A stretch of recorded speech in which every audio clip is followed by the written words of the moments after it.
So thanks for joining us. This is Gabbing with Girlfriends, and my girlfriend today is Jon Nelson, who used to be a really good girlfriend of mine, and then we quit communicating. I don't really know why. I think it became a geographic thing, which makes no sense in days of cell phones and texts and emails. Once upon a time when we first knew each other, back before there was electricity, that probably wasn't the case. We probably had to physically see each other. But how did we lose touch for years? I think life happened. That's the only thing I can think of is like life. And I left the music industry too. So I don't know if that was part of it. No, I have friends that aren't in the music industry too. Yeah, but I think for me, like I wanted to totally distance myself from the music industry for a while. I don't blame you. Yeah. So somebody just got married. I think it's you. I just got married. I love it. Yeah, that was a whirlwind. That was a lot going on in a short time period.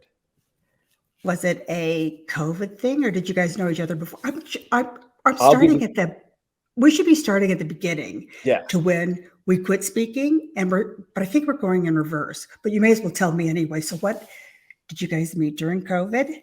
So no, we actually started dating right when I was leaving the music industry, and then we broke up. So I left the music industry, went to work for John Travis at his charity, Drop in the Bucket. Then I got poached for a job in Texas. So I moved to Texas. Annette and I broke up.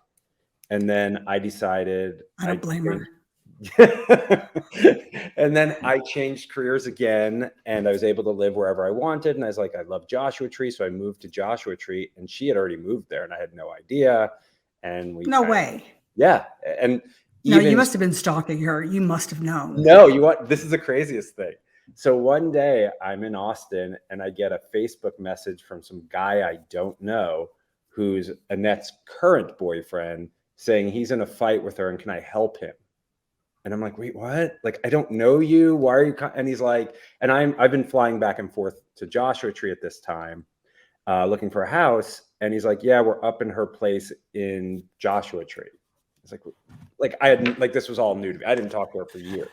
So I moved up there. I reached out to her and I was like, hey, I don't want this to be awkward. I'm moving up here. So like, let's try and be civil. And then just one thing led to another, and we're married. So I guess she was civil. I guess she's very civil. Yeah. So did she have cats or dogs?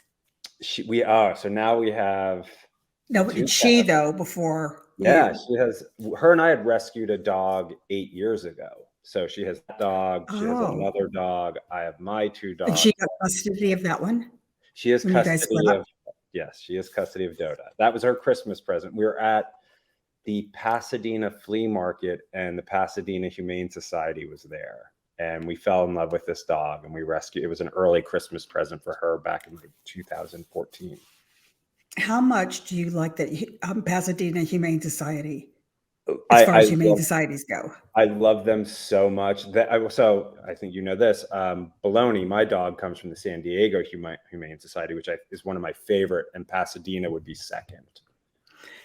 Do you know at Pasadena? I don't know if they still do this. Well, I'm sure they stopped during COVID, but they had children come from schools to read to the dogs. I didn't know they did that. I love that. I think that's an amazing initiative. It's great for both. It helps the kids learn to read aloud or to improve their reading aloud. Yeah. And the dogs have company. I think it also helps dogs with getting used to being around kids, because you always see like, oh, this dog's not good with young kids. And I think that really helps. So yeah, it's a win-win.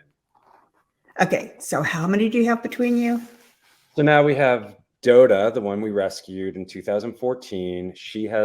We have Toffee, which is her smaller dog. Then we have Baloney, who will be 13. He's the Akita I rescued from San Diego. And then we have Bucky, who just turned a year old, who's the French Mastiff. And then we have the 2 cats, Ralphie, who's 2, and Hazel, who's about 5 as well. I love it. And that's one of my favorite stories. Actually, if we're going to talk about how we know each other, that is one of my favorite stories, is that we went to a cat show and you rescued 2 cats from that show. I did. Yes. But is that how we know each other? No. We knew each other. Yeah, because didn't we go together or we met there? But We met even if there. we didn't go together, but we Yes. didn't meet. No, we met through beautiful Liz. creatures. No, well, yeah, Liz, but beautiful creatures. No way. Yes. Really? That's how we know. Liz, I think Liz was working it, and anything Liz worked, we worked. So, Oh my God. And anything Liz worked, I wanted to manage. So exactly. there you go. Okay, well, we're really jumping all over the place, but I have to say, I really liked that band. I did. And I mean, I really think they could have happened had Yes. Tom Wally not come in, and had Tom Wally not realized that we were just ahead of the darkness, and the darkness, it was pretty obvious that they were going to break. Yep. And we had a shot, and Oh, Tom yeah. really didn't get it. He just didn't get it. That's okay. Not everybody gets everything, but I mean, the band certainly suffered for it. But you know who's done really well? DJ. Who? Oh, DJ. Yeah, DJ's done great. Yeah, he's like crazy. I mean, For Glenn's done, I mean, they've all kind of gone. Oh no, Glenn has. I forgot Yeah. all about that. He has. Yeah. So they've all, I mean, they were just a straight up rock band. I mean, that's what they should have been. And yeah, they were all so talented. That's how. Yeah. And then we did go to a cat show together in Santa Monica. Yes, Santa Monica. Do they still have that cat show? I don't know. We've stopped going because we rescue now. So, well, mine were rescues. I know yours, and that's that was my favorite thing about it, is like we were there and I just didn't expect that, and you just stayed in the rescue area for so long, and then you're like, I'm rescuing 2 cats, and it was 2. It wasn't even 1. You got 2. It was 2. It was M and Dre, because I'm a lunatic and name all my animals after rappers or hip hop artists, and they were brother and sister. Yeah. And M was white and Dre was black. It was just so great. It was so amazing. Like, I just didn't expect that at all. And that, honestly, that's where, not that I didn't have respect for you, but that's where I got so much more respect for you. And that's where you went crazy too. And how many animals do you have? Or did oh my you God, have? Don't even. Well, they were part of a packet, or whatever you call a group of 7 cats. I just made up packet, but that's what it should be called. But they're all gone. Every one of those are gone. Really? I have 3 now that were none of those 7. I have Liz and Biz, who are like twin, huge orange cats. They're the biggest things you've ever seen, and they're identical. I can't tell them apart. Terry can, but I can't. I just call them orange cat because they look exactly the same.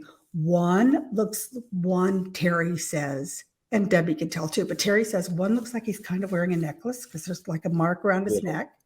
I don't see it. And then Biz does have kind of a stained, like teary kind of eye. And he's just made that way. He just. Oh yeah. Yeah. That's Hazel. And then I have Tink, and she's lovely. So I lost 2 dogs this summer. I think you know or don't know. I lost Missy. Lost my soulmate, and it was she was 19.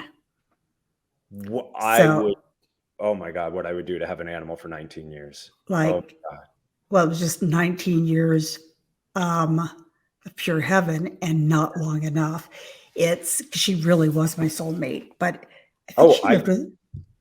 Oh, you did post. No, I did know that because I mentioned that, and yeah. She lived with me longer than my kids. Yeah, I mean, when Gruesome and Vive went, I mean, I went to a therapist. Like, I really. You did? They were my soulmates. They were one. So I get that. I couldn't deal with it. I couldn't deal with life at that point. It was. Oh. No, it was just. I think because they went through all the different changes in my life with me, and they were always there with me, and it's just, they were my kids. And I love my animals now, but they're never. No, I know. I still have 3 dogs, and I love them all dearly. Have you ever had a diabetic dog?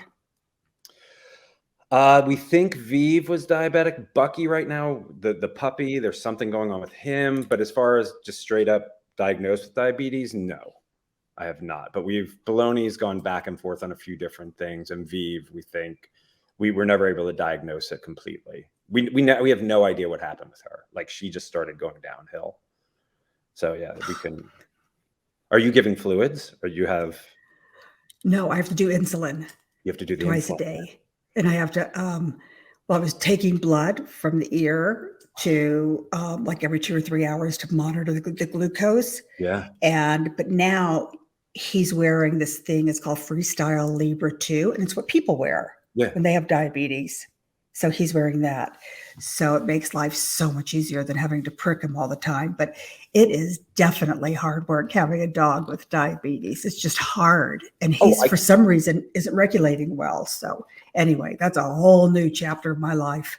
Well, we went through with Doda, the one we rescued in 2014. She had to have vertebrae surgery. We just went through that right before the wedding. And it was like, she didn't do well on it. We had to keep driving her like 3 hours to the specialist down in, it wasn't Huntington Beach, down in that area. And it was just like, yeah, we're still in recovery. Like, I think we're 6 months in, but that's not even close to recovery for her. So. And how did you know she needed that? It's what everybody says. Like, Annette knows her animals better than anything and could tell just little things weren't right. Like, when she would sleep in a weird position, or she wouldn't put her neck all the way down, or she would just run. Like, it was just things that Annette was picking up on. And so we brought her in, and they're like, yeah, you need to go to a specialist. And why does that happen? We don't know. It's just like a human with a bad back. It's literally the same thing. It was at some point there was trauma, or it just, things started deteriorating, like vertebrae started deteriorating. Like, they had to fuse, just like a human, they had to fuse some vertebrae together. They had to remove some. It was a pretty big deal. And then the recovery from that is, stay in a crate. And we ended up in a pen.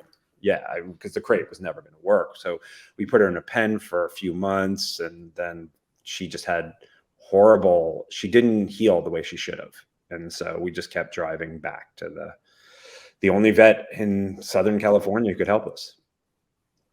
I was in England. This was a few years ago, probably 10 years ago now. And Coco, who is my newest of my dogs, I was in England. She was in Los Angeles, and I get a call from the woman that was looking after her. Her English wasn't so great, and said, Coco doesn't want to walk. I said, so don't make her walk. I thought she was saying that Coco didn't want to go. And I'm like, who cares? Don't make her go for a walk. And then Britt ended up calling me saying, no, Coco can't walk. She was paralyzed. So either Rosa dropped her, or she's a jumper anyway, or she did something when she jumped, or she was born. What happened is she had discs that kind of exploded, or she was born with something that nobody knew until whatever. And so she had to have spinal surgery, and it was terrible. It's the same I was thing. in England, and it was just, I'm trying to speak to the vet as she's doing surgery. I mean, literally, it was awful, just awful. Well, and it's the same thing. She had to stay in a crate. She didn't want to stay in a crate because she lived with other animals. She could see them playing, and anyway, but now she's a monster. So I think it was a Frankenstein thing. I think she was probably nice until she had her surgery, and then she became a monster. I mean, that's the thing. We're still, because we have the puppy who's huge, and we have Doe who's still recovering, and they can't play together because the puppy is just uncoordinated as can be. And yeah, we're just so afraid. I mean, they play, but not like, they can't get rough with each other. So yeah. And then here's a funny, just totally changing subjects one more time, because it's animals. I went to a cat cafe. This is just very random, with Belasco. We just both happened to be in London at the same time. And we're like, what? He was on tour. I was there. So you didn't know? No, you just happened to. I posted on Instagram, I think, or wow, on Instagram, that one of us, or maybe I saw that he was on tour. And yeah, so we ended up meeting at a cat cafe in London. That's hysterical. That's really hysterical. Yeah. And especially in London, if you accidentally bumped, if you kind of saw each other at a cat cafe in LA, fair enough. But that's great. And I didn't even know that there was a cat cafe in London. We looked it up. We're like, where are we going to meet? Or maybe he knew about it already. That probably seems. No, he probably did. Yeah. And so we just. I bet he did. Yeah. I was staying in Shoreditch, so it had to be pretty close to that. So. Huh. I think that's where James was living, but he's our youngest Yes. son, who's now moved, and having his first baby the end of January. Very exciting. So you'll be flying where in January? I'll be in London. Yes, you will. Okay, so tell me, what have you been up to besides getting So married, nursing dogs, coming up with more dogs, hanging moved at cat cafes? moved to Northern California. We still have a place in the desert. A friend of hers, right when we were getting married, said she was moving to this place called Grass Valley in Northern California. We had never been. We saw a house that we loved online. So we're like, let's just fly up and see it. And we put an offer. We had been up here for 5 hours. We tried to put an offer. Somebody else put an offer on the house. It had been on the market for 70 something days without an offer. And we're like, all right, we missed out on that. Of House was course. in escrow for 2 days. They pulled out. We bought it. And then 3 days after we got married, we moved up to Northern California. Just Okay, I knew you moved, and I have no idea why. I thought you moved from Joshua Tree to another part of kind of Palm Springs. I didn't know it was Northern California. So we have a house in Pioneer Town, which she had before we were married. And then this is our house together that we thought this would be the honeymoon house and everything. And yeah, it's between Sacramento and Tahoe. So that's why we get Oh, crazy that's snow. nice. Yeah, I mean, we get snow, and right now we're having a great rainstorm. So it's nothing like Southern California.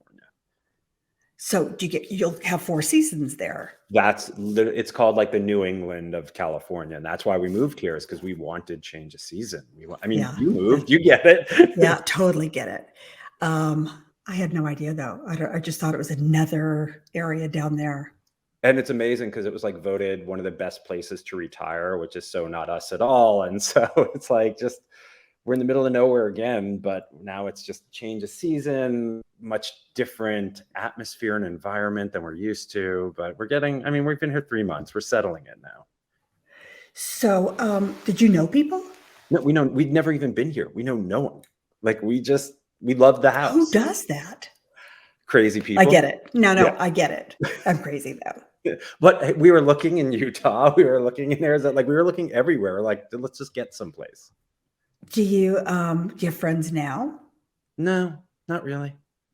But I mean, we're still just like, I'm switching jobs. She's dealing with her stuff. We had to move everything up here. We really haven't.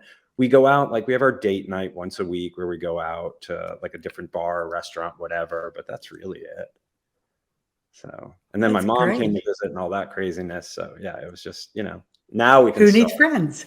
Yeah, who needs friends? Yeah. Hey, remember? No, I get it. I totally get it. So what was I just going to ask you something about? Okay, so never got back in the music business. So I left right when I heard Wayne died. At that point, I was just, because Static X was my band, my friends, and all that, and I couldn't. Your really, babies. and I hadn't Like, it was talked to them in 10 years. Like, so I had this immense guilt. I didn't know how to deal with it. Oh, I didn't know that. Why? Oh yeah, Did you guys fall out? we had a huge falling out. We ended up. I think I remember We had that a now. lawsuit between each other. So the funny thing was, at that time, my lawyer was like, Wayne does drugs and he probably has an addiction problem. I was like, no, he doesn't. He's like, listen, I have dealt with Frank Sinatra, Rod Stewart. He's like, these are the telltale signs. So right when he started using, him and I stopped talking. I didn't want to watch what inevitably happened. But then I just had this immense, and I couldn't deal with it. I didn't know how to deal with it. And so I just left the music industry. I was just like, I got to get out of this. And so I did that. And then a few years later, when his wife took her life, his parents went up to Joshua Tree to clean out his house, and they gifted me his record collection, and we spent all this time together. And I think that helped me get the closure I needed. Because I'd known his parents. Wayne and I had spent time with his parents together. And I'm friends with his sister now. And so it was a lot of things I needed to process. Did he have kids? No. I mean, he had cars and animals is what he had. So yeah, no kids, thankfully. Oh, that's so sad. That's Yeah, so sad. I really didn't know how to process it at that point. Like, and I think it was more, because we see it all the time in the industry, obviously, but it was somebody I was extremely close to, but I hadn't talked to. And literally, I say this every year on the anniversary of his death, like, how do you thank somebody who completely changed your life? Because he did. Like, he was the one person who gave me a huge opportunity, and then we had a falling out, and I could never really thank him for it. So yeah, it was difficult. And did you stay in touch with any of his bandmates? No. That's a whole nother situation, which I'm sure. Yeah, they're a funny bunch. Let's just say it's a funny thing. The only time I heard from them was when they were like, "Hey, do you have the backing tapes? Because we know Wayne trusted you, and we're going to go out on tour." And I was like, "Yeah, if I did have them, I wouldn't give them to you." So Did you have them really? no, I had gotten rid of anything from that period, that whole thing in my life. Like, it was, I just didn't know how to deal with anything, but I never had that. But like, I had a guitar he had given me, I had awards he had given me, or awards we had gotten together and stuff like that. And I really just cleansed everything. I didn't want it anymore. Yeah. So did you stay friendly with anybody in the music industry? John Liz? Travis, Liz, obviously, McDermott, Kim is still one of my best friends. Kim Zai, Davis, like, so yeah, I still have friends, but the beauty of it is we really don't talk about music anymore. So it's kind of, I can go back to being a person and not somebody from the music industry. Yeah, I love that. Yeah. I love Kim, and I can't believe that. How many years it's been? I must have seen her at an Ozfest. I can't remember, but it's been forever. Yeah. Like, the time just goes. And I think that's when you asked, how did we fall out? I think that's exactly it, is the time just goes, and you're always like, oh, I'm going to reach, like, we reach out to each other on birthdays. Like, even that stopped, though. We stopped the charity. I know. birthday thing. Like, I know. Yeah. Does that mean that you and Blasco don't do your kitten rescue thing anymore, or you just don't include me? No, we don't do it. And the whole thing just kind of stopped too. So I think, like I said, when I left the industry, I kind of left, but I wasn't even in the industry when we were doing that. So yeah, I don't know. I have no excuses, but yeah. But we're all just as guilty as each other, because we just kind of, everybody now, and I don't know if it's an age thing. With me, it probably is. But I think that you just kind of, or I just kind of get wrapped up in my own immediacy, just whatever's going on in my life right now. And I don't have time for the other things. And I don't know how or why that's happened, because, I mean, maybe being a grandmother to 4 and almost 5, or having 6 animals, which is all I've got right now, or what it is, but the time just goes. Another thing that did happen to me is, because I had so many screwed up friends, in quotes, in my life, that sadly were in the business, that I kind of realized that life's really short. And if I have to spend time with people that aren't worthy of my time, or that have any kind of negative influence in my life, I can't do it. I just can't. I don't have the bandwidth anymore. And that is literally, like I said, when Wayne died, I looked at my life, and I was managing bands at that point, and I was just like, all this does is make me upset. Like, why am I spending so? But then you go through this thing, like, I'm John from the music industry who's been marketing bands for 15, 20 years. What do I do with my life? Because I don't want to deal with these people anymore.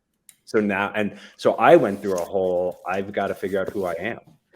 And that was difficult for me, because I was so wrapped up in being like, I can go to this show, I can go to that show. These are my friends. But as you said, in quotations, these are yeah. And yeah. And but you said something funny that I have to just comment on. No. I only have 6 animals now. Isn't it weird? Like, I'm so used to having like 8 cats and 3 dogs. Yeah, it's so weird. I know, it's really weird. And I'll tell you what else is really weird. Sometimes all 3 of my dogs are seniors, and sometimes I think I can't do it anymore. Dogs. That is so, Bucky, the reason I got Bucky, because when I lost Gruesome, I was like, I'm never getting another French Mastiff. I just can't do it. And I was like, all right, this will be my last one, because I'm 50 something now. He's going to be 150 pounds. I'm not going to be able to. And I'm right there with you. It's like, I can't do it. Like, this is it. I never thought I'd say that, ever. And again, I'm not at that point yet. And somehow with cats, it's just, you could have 100. It makes no difference. You just need to buy more litter boxes. Yeah, it makes no difference at all. And as long as I can bend over to clean out the litter boxes, I'm fine. And 100% it. Like, And that is chances are, if I can't bend over to clean out a litter box, somebody should come take me out anyway. Oh, So, yeah, exactly. um, I am the but same way. I am like, that's why. So Ralphie, like, I didn't plan. I still wasn't ready for another cat. And some lady in Palm Springs, he was only 9 weeks old when we got Ralphie. We got him from an old age home, and I really didn't want another cat. I just wasn't ready. And I have never bled so much from an animal. He bit me, clawed me, but there was just something. And now he's like my Velcro kitty. He's like, I'm shocked he's not around right now, but like, he is just, but I think there's also that different people like are like, oh, cats are aloof. They don't really want attention. That's not true. Like, I think when you find those yeah, soulmates. I don't know. Yeah. Unless they're feral. I don't know who has, a cat that was raised in a house as a kitten that isn't loving. Yeah. But maybe it's just the people that they're I around that make a difference. I mean, we're pretty sure Ralphie was abused, but not intentionally. Again, we got him from an old age home. We think the lady used a broom to get him out from under the bed or couch or whatever. And like, what she said to me was, I don't want him. And he was 9 weeks old, and she had already had him for a few weeks, which is weird to me. And she was like, he's just not affectionate. And I was like, no, you just need to give him time. Like, again, he clawed me up. I bled more than anything, but now. And he was 9 weeks? It was 9 weeks. I mean, that's not even old enough to have any kind of indication of anything. Yeah. And that was my thoughts. So like, okay, I just thought it was a scam at first. I was like, you're just giving him up. Like, he's and I found his breeder later on. Like, so I know he's like, whatever, but it's like, not that Fancy matters. cat.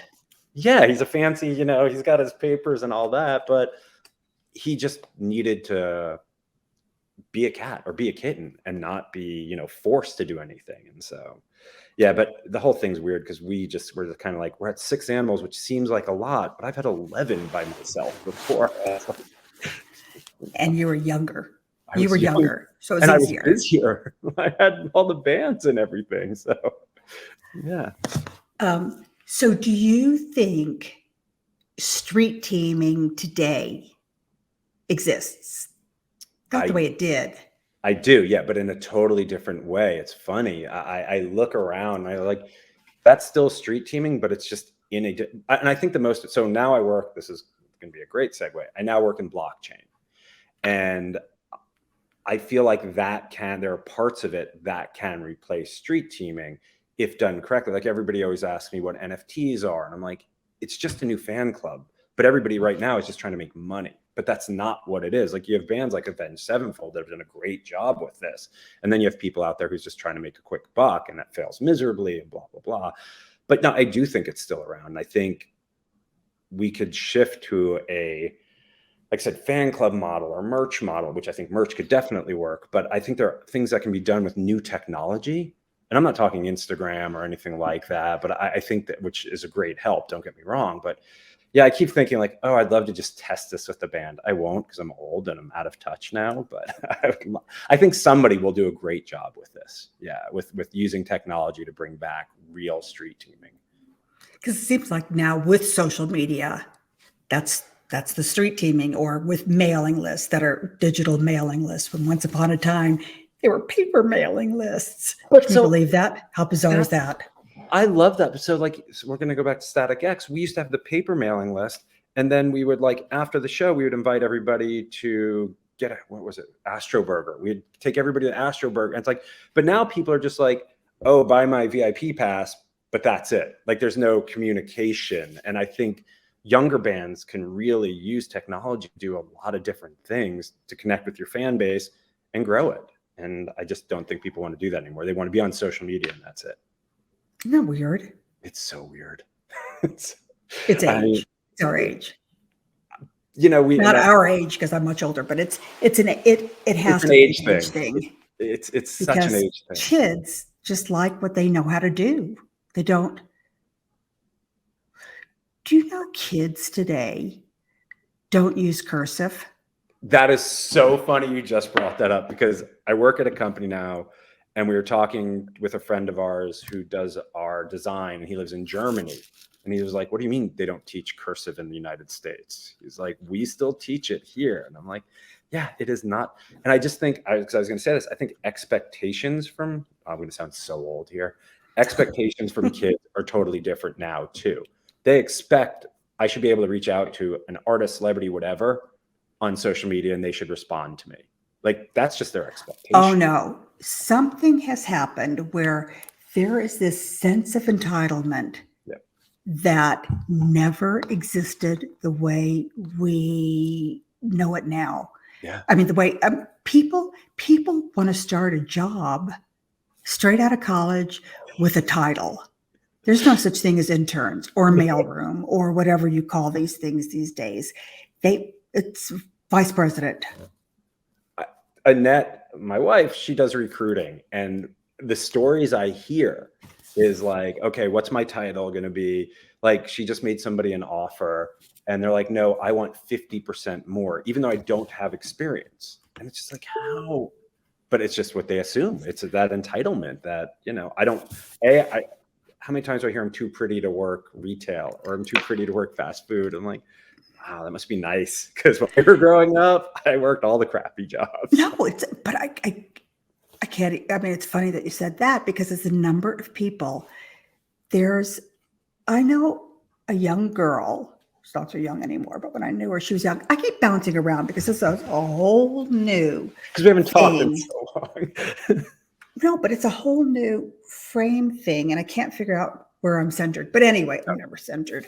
But this girl I knew was at like straight out of school, let's say 18.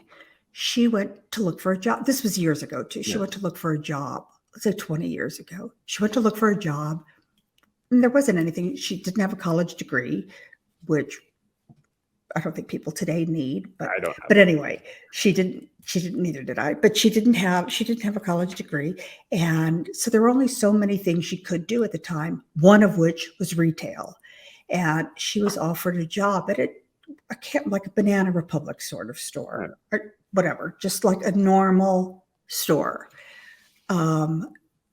That wasn't a snooty store, and it wasn't a yucky store, normal store. Yeah. And she came home after her first day and said to her mom, and her mom was a friend of mine, I can't believe people just throw their clothes on the floor after they try them on, and I had to go in and pick them up. And I swear, even though people had them on for 30 seconds, I swear they smelled, and it was the worst experience ever. And there's no way I could do this. I'm not touching clothes somebody else had on, and did a whole thing. And I remember her mom calling me saying, is this normal? And I said, well, I never had girls, but I mean, I think a job is a job is a job. And it really made me sad that she had that attitude. It was like, what are you talking about? Because like I said, Annette deals with this a lot more than I do, but parents, is it just kids today, like hang around their school? Like, why is it so rampant right now of like, I'm too good for this, or I'm too good for that, or I just don't want to work and I shouldn't have to, which I think is the weirdest thing. So Me too. You know, my oldest son, when he was in a band, and when his band finished, I didn't even know at the time, went to a Subway, a sandwich shop, and asked for a job. He wanted a real job. He went straight from school into a band, and didn't have a college degree, and wasn't sure what he wanted to do, and went and worked at a Subway for weeks until he moved to LA, and then started not literally knocking on doors, asking post houses, because he wanted to be an editor, asking post houses if he could be a runner or do whatever it takes to get in the door. And now 5 Cleos and 3 Emmys later, it's I had no idea he'd done that. Oh no, he's done so well. But it's also seeing both of you and Terry have worked. Like, you haven't had to, but you choose to work. And I think you've instilled that in them. And I think that's so important. And by the way, I worked that band, and that band is still on my gym playlist, just so you know. Oh, I love that. I love that band. That's so sweet. I love that. But no, I think, I don't have kids, but like I see my friends and they have kids that work and go to school and like take retail jobs. And then I see the other side of it. And I'm like, how does this happen? Like, No, and it's no, the same what thing. happens is these kids are going to be screwed up. And Oh, it's yeah. not their fault. It's their parents' fault for not making them get off their ass Yes. and do something. And again, I didn't even have to tell my kids to. They just did. So yes, I'll pat myself on the back for that and my husband's back, because it wasn't anything we ever said or really even expected. I mean, But they saw the two of you go, and listen, Terry doesn't go into work every day. Like he doesn't go to an office, but he works, and they saw the two of you working. And I think that was instilled in them. Like, this is what you do. Like, you don't just sit around, you actually work. So do you know, for the longest time when Biff was a little boy, he was going to this, in England, he was going to this Montessori school. He was like 5. And he never quite understood what his dad did, but he knew his dad was on the road and he knew that was an expression that we used. So, and this is really ignorant, when a teacher will ask kids something about their parents. I hate that. yeah. So these kids are all in a circle talking about their parents, like, you know, what their work is or whatever. And Biff told his teacher that his dad was a truck driver. Because he's on the road. Yeah. And but I didn't know it till weeks later. I can't remember what happened, but I went to pick Biff up from school, and the teacher said something to me about, "Is your husband still away or whatever?" I said, "No, he's been back for a while now." She said, "When he goes out, does he, you know, how long is he, whatever, how long is he on the road, whatever?" And I'm like, "Well, it varies." And I'm thinking, how did you know he's in a band? And so I said, it varies. Sometimes it'll be 2 weeks, sometimes it'll be a month, whatever. And she said, "He's in the truck for a month?" I said, "What truck?" And I'm thinking, she thinks he's part of the crew and deals with the gear. And I just couldn't even believe, I just didn't even get what she was trying to ask me, nosy old cow. But she said, "Yeah, Biff explained that he's a truck driver." And I'm like, huh? Okay. How did the teacher also not know? So that's a whole weird thing too. Like, you would think they would know something, especially if this was in London. Like, well, no, it wasn't London though. We lived in the middle of nowhere in England. Okay. It isn't now. We still have the same house, and it isn't now. Now it's quite built up. Yeah. But back then, it was in the middle of nowhere. I mean, it was, yeah. Which actually, let's get to that. I have to ask you a question. Do you prefer living in the middle of nowhere or living in a city? Well, I preferred a city. Okay. Until recently. And again, age thing, I am so happy to just be chill. I am so happy to not be in LA. I'm so happy I'm just happy. And I think I was losing some of that in LA. I think that I don't know. Yeah. I never actually, like, I was always in the Valley. I could never do LA. Like, I just couldn't. No. Our last few years in LA were in the Valley. Our last, I guess, 3 years. And it was way more civilized. It was crazy. I remember calling somebody and saying, "Oh my God, I just went to the grocery store, the dry cleaners, the drugstore." I named like 5 things in an hour, and I'm home, and I didn't even have to pay for parking. Yep. I didn't have to valet park. I didn't have to pay $3 or $5 an hour. Free, just free. Yeah, I can't. I've never lived, like, I was in Burbank or North Hollywood. I've never been in I guess Austin was a big city, but even that's not a big city. No, but that has a small city feel anyway, though. It does, Austin. I just can't do it. I can't live in a big city. Like, it's just, that's why we're here now. It's like one of the top places to retire. Woohoo. Well, there you go. So we are, before we get 15 subjects late, 15 whatever later, I need to start calling it a day. Do you know why? I have friends coming up. Rub it in. Just rub it in. No, I have friends coming to visit me for 2 days. And did I tell you Terry has pneumonia? You did post that, and because he's you got didn't pneumonia. believe him. Tisk. Yes, he isn't very well. Yeah. So if it wasn't you, I probably wouldn't have even done this, between having to virtually wear a nurse's uniform, not literally, but between looking after him and now friends coming in, so now I'll put on my maid's uniform and get a tidy shot? up before they get here. Did they give him the shot or no? The pneumonia shot? No, you get the pneumonia. You get the pneumonia vaccine before, so you don't get pneumonia. Once you have it, you just have it. But I'm scheduling mine for next week. Thank you. Yes, ma'am. Yeah. Have you had one? No, we're up next for shingles is our next big one. Yeah, I'm going to do that too. Yeah. I'm going to do them both together. I can't do that. No, I probably can't either. But it sounds very brave.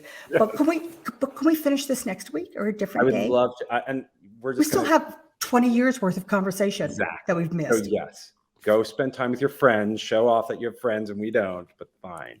No, they're my only friends, and they don't even live here. They're coming to visit. So, okay. Well, I am going to. Oh, I've got a visitor. Wait, hang on. Somebody just came to visit me. The biggest orange cat. I'm not sure if it's Wiz or Biz. I think it's Biz. Let's see. I don't know. You don't know. But how large is this? If we do it again, I will make sure that we're doing it again. Yeah. All right. Then I will make sure the animals are here. Okay. Cool. All right. Okay. Well, this was so nice. I feel like it was yesterday. I know where we were the last time I saw you. Where? Do you know? No. Can you hear my cat purr? No. But now I want to know the last time I saw you. Where was it? A restaurant on Highland with Heather. The pizza place or the? Oh, I don't remember. But it didn't last long. It didn't last long, whatever it was. It was really good, but it's in a weird place. Yeah, it was on the corner. I know exactly what you're talking about. Yep. Yeah.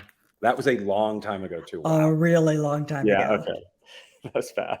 Back when we were teenagers. Yes, ma'am. Okay, so we'll figure out the next one. Yep, just let me know. Thank you. This was so fun. Thank you. Thank you. And congrats on being a husband. Thank you. Congrats on almost being a fifth grandma. Is this 5? It'll be 5, yeah. It'll be 5, yeah. All right, congrats. I love it. Thank you. Speak to you soon. Bye. Yes, bye. Thanks so much for tuning in today. And be sure to follow Gabbing with Girlfriends on here so you never miss an episode. You can also find us on social media for more fun and in-depth conversations. Thank you.